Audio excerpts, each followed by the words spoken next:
अल्लाह पर यकीन रखने वाले एक नौजवान लड़के की ये कहानी बहुत मशहूर और सबक देने वाली है।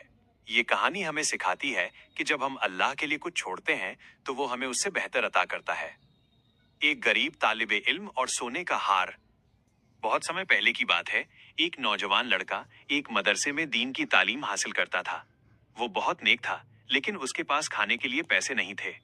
वो कई दिनों से भूखा था। एक दिन भूख से बेहाल होकर वो जंगल की तरफ निकला। वहां उसे जमीन पर एक रेशमी थैली पड़ी मिली।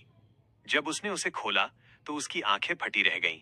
उसमें हीरे और मोतियों का एक कीमती हार था। लड़के का इम्तिहान। वो लड़का बहुत भूखा था। वो चाहता तो उस हार को बेचकर अपनी पूरी जिंदगी आराम से गुजार सकता था, लेकिन उसके दिल में अल्लाह का खौफ और यकीन था। उसने सोचा, ये मेरा नहीं है, इसे बेचना हराम होगा। वो वहीं रुक गया।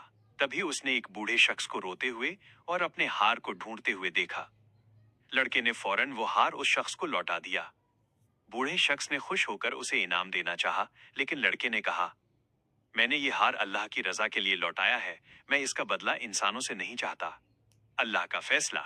लड़का वापस अपने शहर आ गया। कुछ समय बाद वो अपनी पढ़ाई पूरी करके एक समुद्री सफर पर निकला। रास्ते में तूफान आया और उसकी नाव टूट गई। वो लड़का लकड़ी के एक तख्ते के सहारे एक अनजान शहर के किनारे लग गया। वो वहां की मस्जिद में जाकर नमाज पढ़ने लगा। उसकी खूबसूरत आवाज और नेकी देखकर शहर के लोग उससे बहुत प्रभावित हुए। शहर के लोगों ने उससे दरख्वास्त की, तारांकन, हमारे शहर के एक नेक बुजुर्ग का इंतकाल हो गया है, उनकी एक अनाथ बेटी है, हम चाहते हैं कि आप उससे निकाह कर लें। लड़का मान गया। निकाह के दिन जब उसने अपनी दुल्हन को देखा तो वो दंग रह गया। दुल्हन के गले में वही सोने और मोतियों का हार था जो उसे जंगल में मिला था। उसने हैरानी से पूछा, ये हार तुम्हारे पास कहाँ से आया? लड़की ने बताया, तारांकन, ये मेरे वालिद का हार है। वो हमेशा मेरे लिए दुआ करते थे कि या अल्लाह, मेरी बेटी का निकाह उस नौजवान से करा देना जिसने जंगल में पूरी ईमानदारी से मेरा हार लौटाया था। कहानी की सीख। मॉरल। ईमानदारी का फल।